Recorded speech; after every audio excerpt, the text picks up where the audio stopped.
Very warm welcome to you all. Fred, please, if we could start with you. It feels like it's been a bit of a roller coaster of a week for Ferrari. On the evidence of FP1, just what is the mood in the camp at this stage? Well, the mood is positive, honestly, that even if we had a tough weekend last week in Zandvoort, at least a tough Friday, but the recovery was good, that even if the race was a double DNF at the end, but we left Zandvoort with not a positive number of points, but at least a positive mood and positive approach, with the feeling that we recovered during the weekend, and we were the other advantage is that you don't have to wait too much for Monza. It means that from Monday morning we were already in Monza, and yeah, its mood in general is very good, and we had the positive push from the Tifosi all the week from Monday morning in front of the factory, and yeah, this is an extra energy and a good one. Tell us about FP1. It couldn't have started better. Just how confident are you of staying at the sharp end for the rest of the weekend? With the experience of the season and of the couple of seasons that I did, that you don't have to draw any conclusion after FP1. Hopefully, because last weekend we were last. It means that it's still a long way until the end of the quali, and even bigger until the end of the race. It means that we have to stay focused on ourselves to try to continue to improve cars and driving, and to try to get the best from what we have. But I will never draw any conclusion on after FP1. Fred, you said in an interview this week that you want the team to... I'm not always saying a clear thing. But you want the team to win races in the second half of this season. Where do your best opportunities lie? What kind of racetrack? I think that nobody expected that we could do the pole position and me the first in Budapest. It means that we know that the fight is very tight, that we have 4 teams and perhaps sometimes more able to fight for pole position. That for sure McLaren is one step ahead, but that it's very difficult for everybody to be consistent, that we can have days where they are a step back, and this day we'll have to be there. But no, I don't want to say that I don't want to spot on this one or this one. We have to perform everywhere and to try to get the best from what we have. Fred, final one from me. I don't know if you're a student of history, but the team is celebrating Niki Lauda's first world title in 1975. Can we get your thoughts on Niki? Did you admire him? What did you admire about him, if you did? Niki is a multi-phase guy that, you know, that I was a fan when I was young, that when he won the championship in 75 or 77 and even 84, that I was a fan. And then I had the mega chance to work next to him when I was doing DTM, and then after in F1. That this, I think, it's a privilege, because it's someone who was performant everywhere, as a driver, as a team principal or whatever the position, and also into the business. And yeah, that I think it's an iconic guy. Thank you for that, Fred. Laurent, if we could come to you now. This wasn't such an easy race for Red Bull last year. How confident are you of having a better run this time around? Yeah, we are not normally in excess of confidence after FP1. Look, you're right. Last year was probably one of the most difficult race of the season for us. So it's all, as much as nobody likes this sort of race where you underperform and when you are hitting issues that you were not expecting, as we did last year here in Monza. It's always the best way to progress. It's always the best way to unlock more things in your understanding, and so it's an important weekend for us to see, 12 months after that, how much we went around the specific issues we had last year here. Too early to respond to that after only FP1. But for sure, it's something we have well present in our head, what happened last year here. Just what was Max saying after the session? Does he feel that the car is born well for this type of track this year? He doesn't feel a fundamental difference with what the car characteristic has been all year. So even here with the lower level of downforce, he found again the the same characteristics, the same limitations that pretty much we have been dealing with this car this season. However, is it visible that we run into the same sort of additional issues than last year? It doesn't seem to be the case. But again, it's super early days with FP1. Now, you've been in the new job for, what is it, a couple of months? Tell us where your focus has been in that time. What have you learned? You know, the real focus has been, we don't want to underestimate how long it takes to get to truly know a team and a company, and it doesn't happen in 1 month, it doesn't happen in 2 months. So the focus, to answer your question, has really been, as we said already in Spa, has really been, let's try to meet as many people as possible, let's try to get an understanding.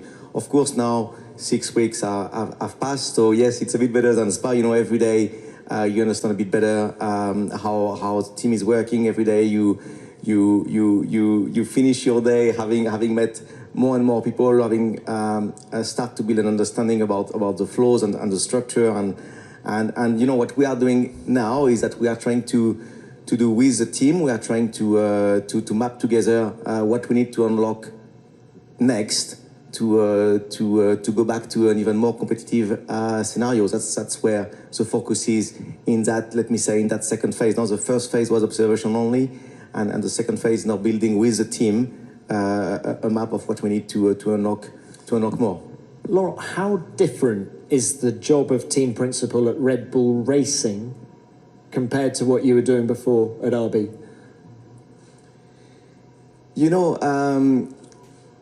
I think I had given you that type of answers a few months ago when wearing the Visa Cash App Racing Bull colors. It's very easy to underestimate how extreme you need to go with the car, and therefore with the team, with the company, when you look for ultimate performance. So you do find a team that is trying to extremize every aspect of the car and every aspect of the company to try to get that last bit of lap time, and of course it's not a high return on investment because it's a lot of effort to get that last bit. But that's what, to answer your question, that's what the top teams are about. Every race weekend, you have a very simple answer to your weekend: did you win, or did you not? And we got this P2 in Zandvoort. We got lucky with, or better yet, Lando got unlucky with what happened there. But that's the only question you ask yourself on Monday morning. What were we missing? So I guess in terms of mindset, that's the biggest difference between the midfield and what's happening at the front, is that you are targeting that ultimate performance, and until you reach it, the answer is quite simply that you didn't do everything you could. Thank you very much for that, Laurent. I'm sure there'll be more questions from you in a minute. And Ayao, if we come to you now, can we talk about Zandvoort first of all? Double points finish. Given where you started that race, how much of a surprise was the end result? Yeah, obviously, end result, it's very difficult to control yourself. After we didn't maximize our potential in qualifying, our mindset was what we can do from P18 pit lane to put ourselves in the best position. If the chance come along, we can score points. Then that was the obvious choice for us. And then again, message after qualifying was that up until qualifying, we show some speed, actually very, very good speed at some point, FP3 and Q1, round 1. So we knew we had a car, we knew we had a driver to do it, but we had to put everything together, and then we didn't do that as a team from Friday to qualifying. So we just said, look, Sunday, we cannot give up. We start from the back, but every single lap we need to focus, and then trying to think about how we can get the result out of this race. And then after the race, I was really, really happy. The communication in the race was good. Everyone worked together, supported each other. Focus was there. Both drivers, I cannot fault them. We asked them to do certain things to help each other. They did it. So execution was great. So that's what I was looking for. That's what we delivered on Sunday. So it's a matter of having to do that at every single session. This is a pattern we've seen from Haas before this year, battling from the back of the grid. I think of Ollie. That's not what we're trying. But I think of Oli in Bahrain, for example, going from 20th to 10th. How much of that success is down to the operational changes you made in the garage over the winter? Yeah, I don't want to be too negative, but unfortunately, I have to look at it from the other way. You know, when we start from the back, but when we can produce a result on Sunday, quite often that means you didn't maximize the potential on Saturday. Like qualifying in Bahrain, we didn't again perform as a team. We knew we had a good speed in Bahrain. We knew Oli could do it. You know, same with Esteban. So it's in terms of our operation. You asked the question. You know, we changed the trackside team quite a lot this year. Then we knew that it was going to take some time to let's say get performance out of everyone, and we are still doing that. But we wanted to do that this year rather than doing it in the next year when there's a huge amount of regulation change. For me, you know, when we perform on Sunday, we just got to look at. We got to do this every single session, but you know, we communicate very well together. I think we all aligned inside the team. So this weekend, everyone's very much focused from lap 1, FP1. How can we just get everything out of the car and driver? Okay. Thank you for that. Right, let's now open this to the floor. As ever, name and publication. Where are we going first? Fred. Fred Ferrari, l'équipe. Question to Fred Vasseur. How important is it as a team principal to bring confidence to Lewis before Monza, if he needs some? It's not to Lewis, it's true, I think, for everybody that confidence is key in our business. Coming after 2 or 3 difficult weekends that for different reasons, but it's always key to bring back the confidence for someone, and I think it was the part of the contribution of the Tifosi all over the week in Milano. Thank you, Fred. Next, Ian. Yep. Thanks, Tom. Ian Parks, Racing News 365. Question for you, Laurent. Speaking with Isaac yesterday in his media session, he's clearly a driver right now, high on confidence. He has, however, made it quite clear that should Red Bull be considering another driver change at all this season, he does not want that to be the case. If you are going to promote him, he wants it to be the start of next season. Is that your thinking as well, that Yuki's got the seat for the rest of the season, and if there is to be another driver change, if you do consider it, it will be over the winter period? Thank you. I think the short answer is yes. I think we made it very clear, very public, that, you know, we have time with our driver decision.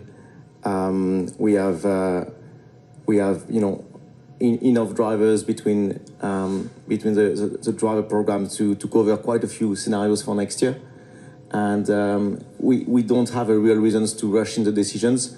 And again, to your point, no, we do not plan to change during the season. Yuki has been making a good step in the last 3 races.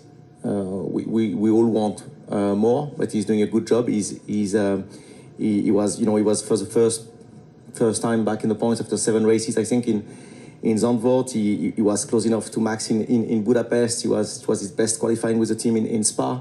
So he's on a positive trend. It's obviously extremely nice to watch Isaac's progress in the Racing Bulls car, and to see him performing at the level he did in last race was a fantastic demonstration of how much progress he has been doing during the seasons.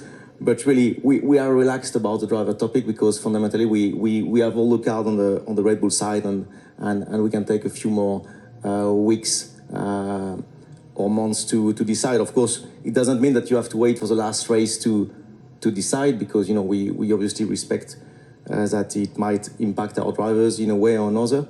But for sure, we feel we have time right now. John from the race. This is to Laurent and Fred, because I asked Ayao this question yesterday, but there's an FIA meeting next week with fuel suppliers to discuss the problem of rising costs into next year, and if something can be done for 27. How big a headache is the increasing costs for next season? How important is it something is done for the following year?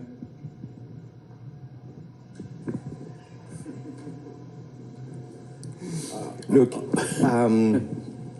what to say? Thanks for letting me. You start first, or no? I will say nothing to add. Nothing to add. Nothing to add. Look, completely different regulations. It's going to be a breakthrough in terms of technology. You know, that's what matters right now. It's a breakthrough in terms of technology. It's the first time the sport will run 100% sustainable fuel.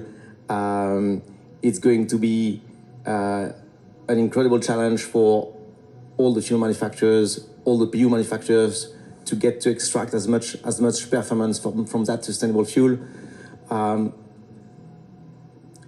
There will be a cost layer at a stage or another, but at the moment it's coming well after the considerations about getting a fuel that is meeting those very, very high requirements and getting the maximum performance out of it. Good luck now. Thank you. No, nothing to add. No. But honestly, I think we don't have to underestimate the challenge to go to the 100% sustainable fuel, and it's a huge step forward for the F1, a new direction that we are taking. Honestly, the fuel is not yet frozen. It means that it's difficult to know exactly the cost of the fuel for next year, but for sure it's a bit more than the current one and the current season. But this meeting is more for mid-term, long-term, to try how we can adapt the regulation in the future to keep it under control. But we don't have to underestimate the benefit of the sustainable fuel. I think it has a cost for sure, but it's a huge step forward for the F1. Thanks both. Okay, next. Ronald Vodding, motorsport.com. It's another one for Laurent. Last week in a special Dutch media session, Toto Wolff said that Red Bull has the Mount Everest to climb with its own power unit project. So what's your impression since coming in of how the PU project is progressing? And secondly, how confident are you that you will not have a significant handicap on the PU side next year, also given there's a safety net, at least for the ICE in the FIA regulations? I mean, I think Toto is right by saying that it's an Everest to climb. I think that's what it is. I think it's as crazy as it gets to take the decisions to do your own power unit as Red Bull. It's an unbelievable challenge to be associated with. Is the sort of crazy stuff that Red Bull does. So it's a good feeling. But we don't underestimate how crazy that is. We don't underestimate that these guys have been doing it for 90 years or something like that. So it will be silly from our side to think we are going to come here and right from the start be at Ferrari's level or at Mercedes level. I think that would be silly. But it's being set up the Red Bull way at the maximum possible level, and we take it step by step, and we will see.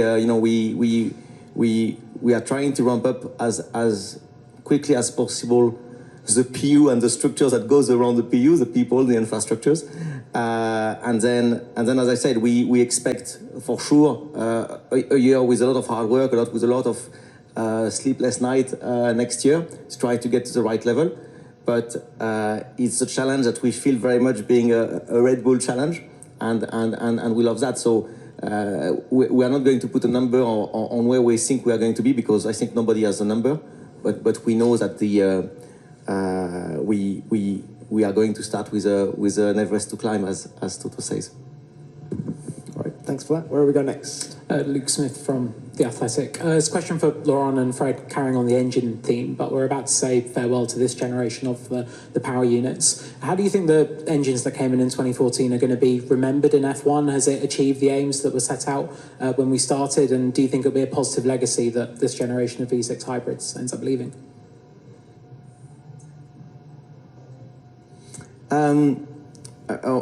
Please tell me if I misunderstood the questions, but I think this generation of engines, the one we currently have, I think that you're asking about the legacy of those engines. Yeah, I think it is and will remain the highest efficiency engines on the planet, and I think as much as these power units have had their fair share of criticism in those years, that's what it is. As engineers, it still amazed us, to get above, the 50% efficiency on an IC engines plus the hybrid. I think technologically these engines are incredible, and they have allowed great racing. Of course, we probably all underestimated the level of complexity they will eventually reach, but that's also what Formula One is about. So we have another huge challenge with 2026 regs. That's exciting again. Lots of speculations, very exciting. You know, the sustainable fuel, the energy balance, but it's what F1 is here for. Yeah, not so much to add. It's true that the perception of this is probably also completely different.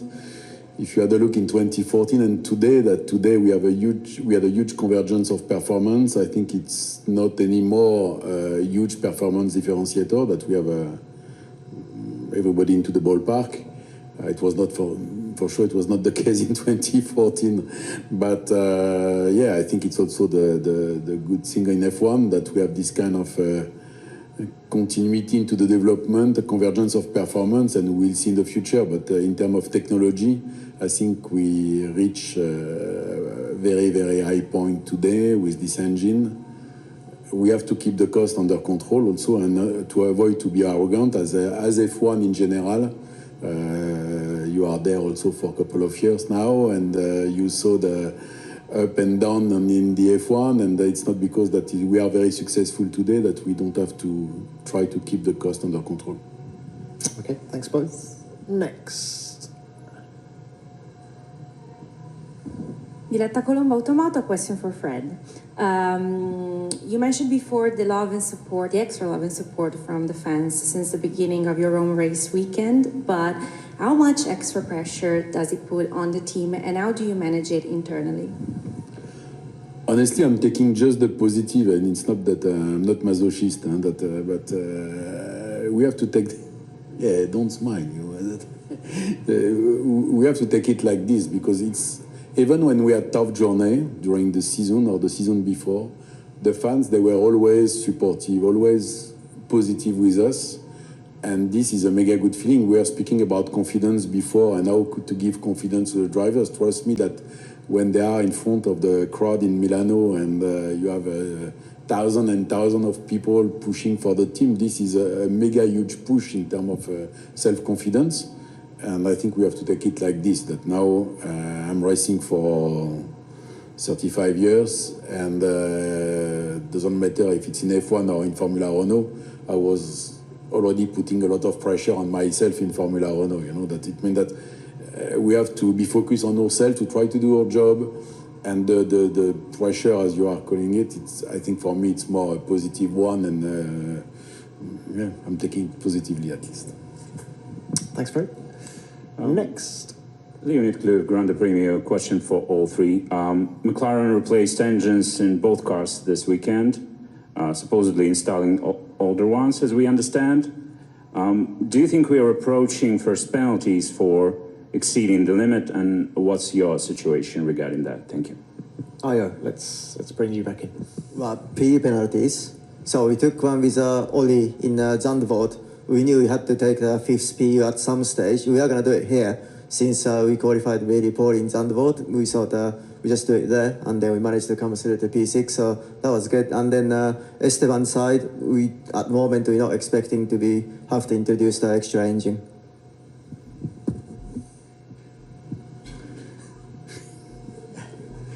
No, okay. No, we are very easy on the engine. It's not because that we are not declaring the engine, that sometimes you can declare two engines in the same weekend before and use the engine later on into the season, but we are on the safe side with the engine. Thank you.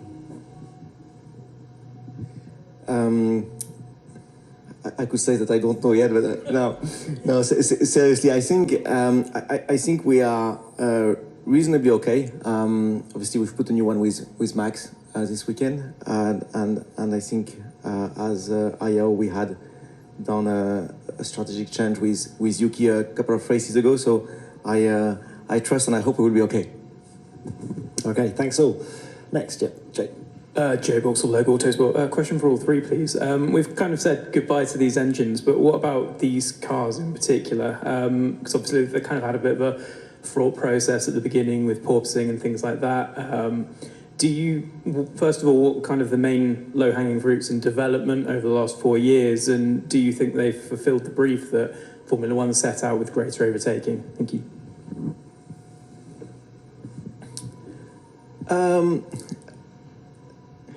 I think if you ask Stefano, he's probably going to remind you that we were all criticizing these cars before they came out, and in the end we've got incredible racing. And you know, I was in the bad guys group. You know, we were all thinking that the cars will all be the same. We were all thinking that there will be far too much standardization, that we'll all be at the same level of performance. And it turned out to be not exactly true. You know, we got 4 years of incredible competitions. Up to now, you still have one team dominating, another team have been dominating in the past. So I think, you know, if you combine that with the fact that these cars ultimately are the fastest car ever, or nearly so, I think they have been giving us quite a great show. I think overtaking have been, I mean, you know, we have been seeing quite a few overtaking over these years. So to answer your questions, you know, I think certainly personally, I feel good about these cars. I think they were what they gave. They brought something great to Formula One. Technologically very advanced. It was a challenge for everyone. The ground effect car, it caught nearly all the team out in 2022 with the bouncing and everything. And I think we had a great show. And combined with this engine, I think it was it put the bar at a fairly high level. And keep in mind that in Budapest you had 4 different teams, 6 cars. I think it's less than 1/10. I think it's proper racing. That for sure McLaren is dominating. I'm not stupid, but they are dominating. They are a step ahead. Also probably a bit in tire management and so. But I think we reached the point that we have a proper fight today. And don't forget also that we developed this generation of car under the cost cap, and it's the first one also of this. That it means that I think we have to take the positive of the last 4 years, that we have different winners, different teams able to win races. And it was, from my point of view, it was a good show and a good sport. Yeah, I think it's just demonstrating how amazing this sport is. You know, within 4 years, like Fred said, 2014, you know, some people couldn't even do a single lap. And then coming through that one, then 2022 with this ground effect car, again, most of the teams had a huge issue. How quickly we deal with that, how quickly we converge into this. So both on the PU side and then the chassis aerodynamic regulation side, we proved, you know, this is, I think, showcasing, you know, part of what's amazing about F1. And then next year's regulation, it's going to do both PU and aero. So that's a huge, huge challenge. I think you will see a very different landscape to start off with. But then again, I'm pretty sure you will see this F1 community, these 11 teams, how quickly we're going to find solutions. Thanks all. Okay, Adam. Adam Cooper, from question for Fred. How much frustration was there around Lewis's penalty and the fact that it carried over, and maybe the other guys have a view on the timing and the way that scenario unfolded? Frustration, I'm not sure that is the right word. That for sure we were a bit disappointed, and honestly, I don't know if it was too harsh or not, but from Sunday evening in Zandvoort, my decision was to be focused on Monza and not to spend energy or whatever to fight this. That I think if I was, this is my phone.